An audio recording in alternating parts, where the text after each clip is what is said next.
Hello दोस्तों, मैं संजना स्वागत करती हूँ आपका आपके अपने यूट्यूब चैनल में। और आज हम डिस्कस करेंगे हिस्ट्री ऑफ स्पेशल एजुकेशन, विशेष शिक्षा का इतिहास। जैसा कि आप सबको पता है कि विशेष शिक्षा का इतिहास बहुत ही जटिल समस्या थी। पहले विकलांग बच्चों को हे दृष्टि से देखा जाता था, इनका कोई अस्तित्व नहीं था। प्रागैतिहासिक काल में तो यहाँ तक था कि ऐसे बच्चों को जो दोषपूर्ण होते थे उनको जन्म के समय सहस्वावस्था में ही मार दिया जाता था। और पाषाण युग में असामान्य मानसिक अवस्था वाले बच्चों को सामान्य मानसिक अवस्था वाले बच्चों को पिशाच कहा जाता था। इन्हें जादू टोना प्रार्थना आदि के द्वारा ठीक भी किया जाता रहा है।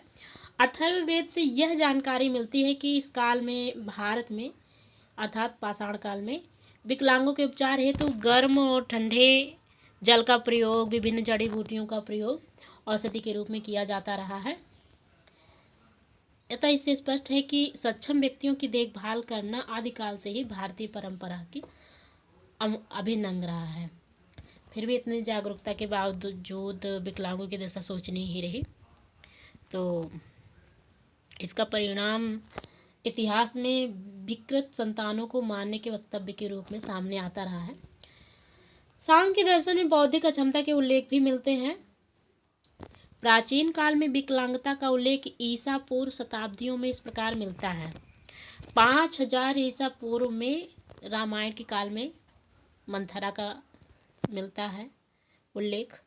4वीं शताब्दी ईसा पूर्व में मौर्य काल के अर्थशास्त्र में उल्लेख है कि राजा कौटिल्य ने विकलांगों हेतु अपमानजनक शब्दों के प्रयोग करने पर प्रतिबंध लगाया था तथा इनकी रक्षा के लिए विशेष कानून भी बनाए थे और इनको अपने गुप्तचर के रूप में भी रखा था, विशेषकर मूक बधिरों को। फिर आता है लगभग 1000 ईसा पूर्व के समय जो दोषपूर्ण संतानों के जन्म लेने का कारण था तो उसको चिंतायुक्त होना बताया गया है।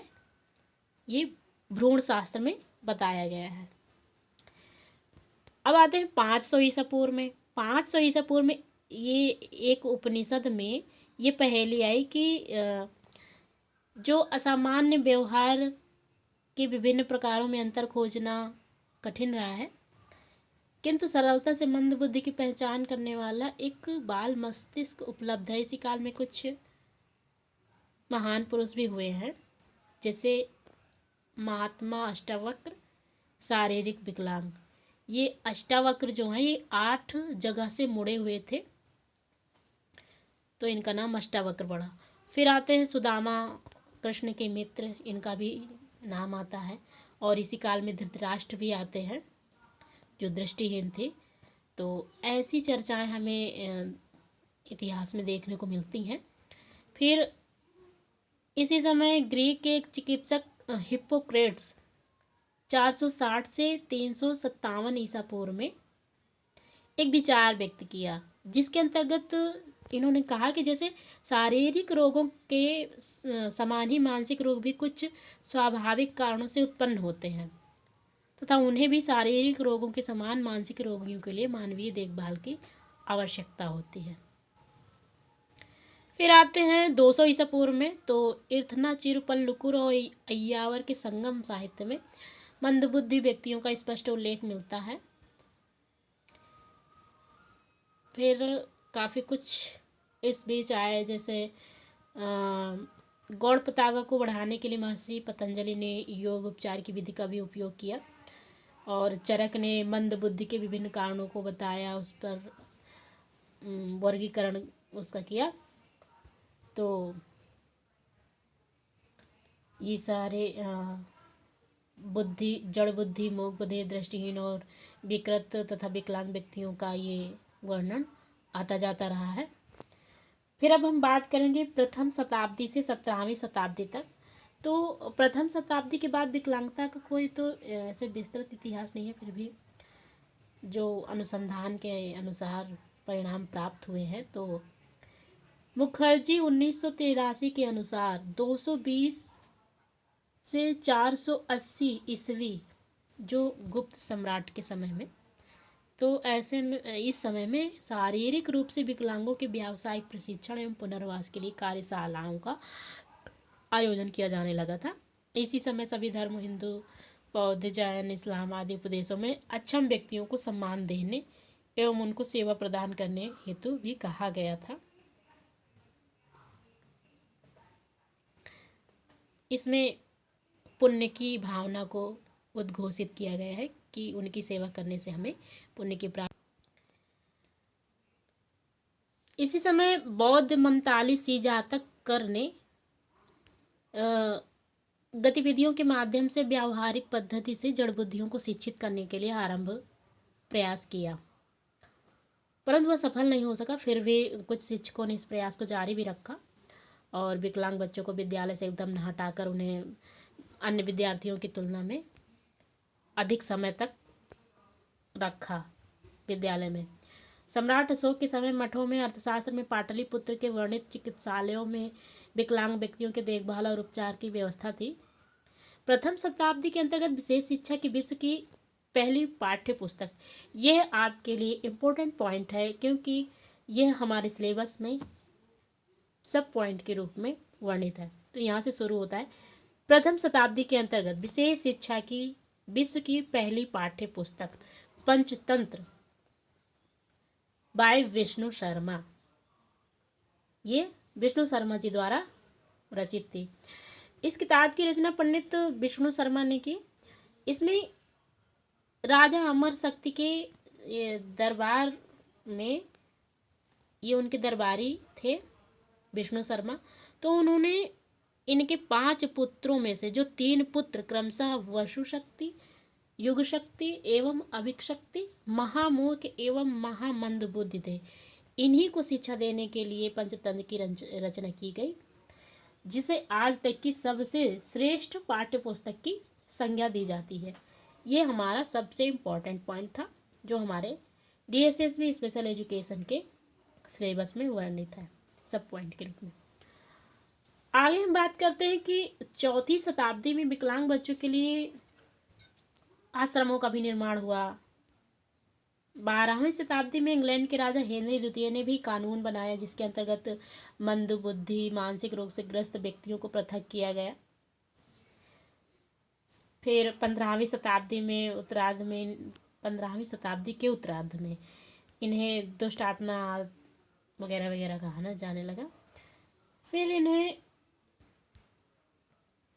16वीं शताब्दी में विकलांगों को मूर्ख भी कहा जाता था।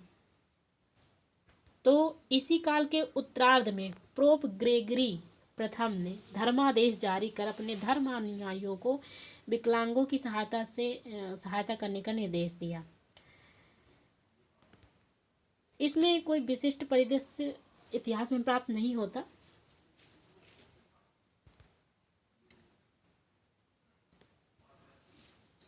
सत्रहवीं शताब्दी के अंत में दृष्टि एवं श्रवण अक्षम व्यक्तियों के लिए शिक्षण के प्रभावी तरीके खोजे गए। 17वीं शताब्दी में ही दर्शन शास्त्री रेने डेस्काई ने सीखने के सिद्धांत की नींव रखी। इसी काल में पेड्रो पोंस डी लीथान नामक एक स्पेनिश मंक ने बहरे व्यक्तियों को पढ़ना, लिखना और बोलना सिखाना प्रारंभ किया।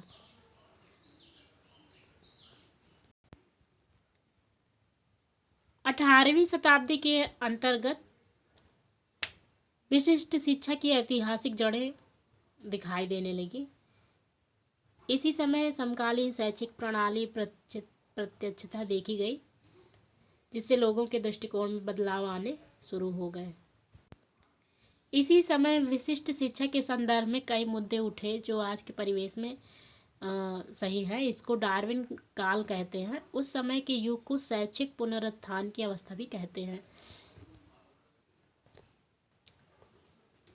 इसी काल में वाणी तथा भाषा संबंधी विकास सर्वप्रथम पेरिस में अम्बे चार्ल्स माइकल ने 1782 में सैमुअल हावेल ने हस्तचालित संकेतों की एक पद्धति विकसित की जिसका प्रयोग मूक बधिर व्यक्तियों के शिक्षण में सफलतापूर्वक किया गया।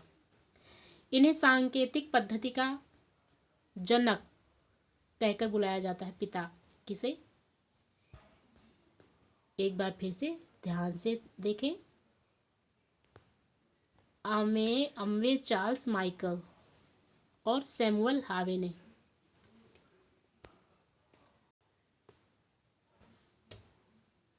डॉक्टर डिडरिट ने पेरिस के समाचार पत्र में छपे एक लेख से प्रभावित होकर सन 1748 ईस्वी में दृष्टि अक्षम व्यक्ति की शिक्षा का प्रारंभ किया।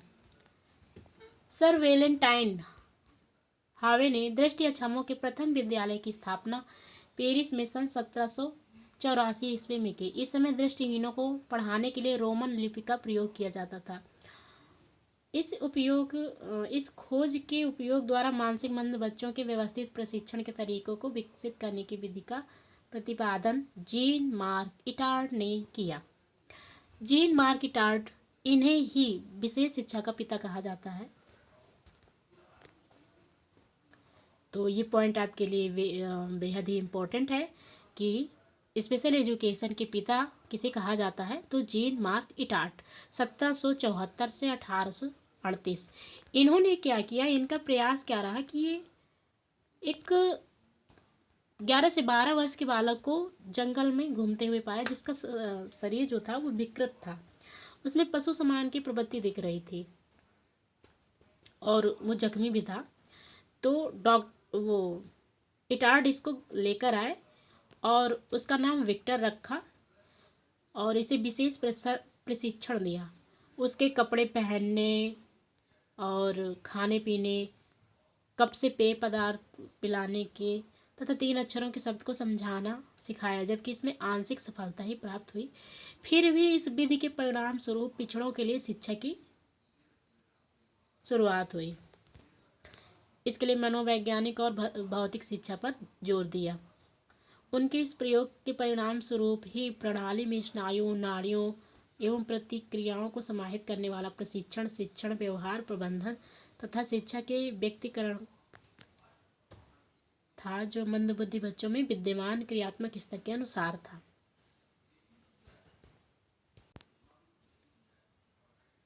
इसी समय थॉमस हॉकिंस गैलाउडेट 1787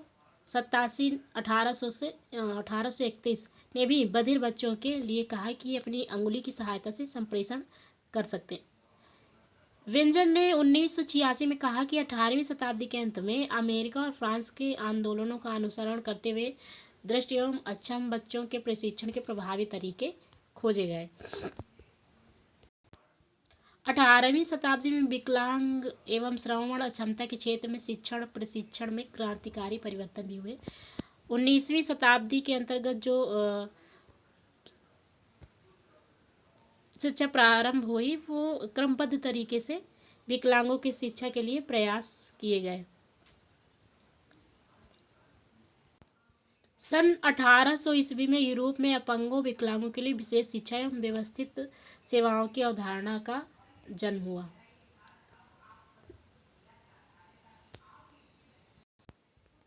उन्नीसवीं शताब्दी में दृष्टिबाधितों की शिक्षा के लिए एक महत्वपूर्ण प्रयास हुआ। इसमें दृष्टिबाधितों की शिक्षा के सूर्य फ्रांस के लुइस ब्रेल 1809 से 1918 इनका जन्म हुआ। इन्होंने ही ब्रेल लिपि चलाई, जिसको आज हम प्रयोग करके बच्चों को पढ़ाते हैं, ब्लाइंड बच्चों को। तो इन्होंने बताया कि बिंदुओं के माध्यम से संप्रेषण के चरणबद्ध तरीके द्वारा अंधे बच्चे सीख सकते हैं। इन्होंने 6 बिंदुओं की प्रणाली की शुरुआत की, जिससे दृष्टिहीनों के पढ़ने लिखने में काफ़ी सहायता हुई। इसी को आगे चलकर ब्रेल लिपि के नाम से जाना जाने लगा। एडवर्ड सेगविन 1812 से 1870 ये एक फ्रेंच मनोवैज्ञानिक हुए। इन्होंने मानसिक मंद बच्चे को विशिष्ट संवेदी गामक अभ्यास द्वारा पढ़ाया जाए तो वो सीख सकते हैं, ऐसा कहा।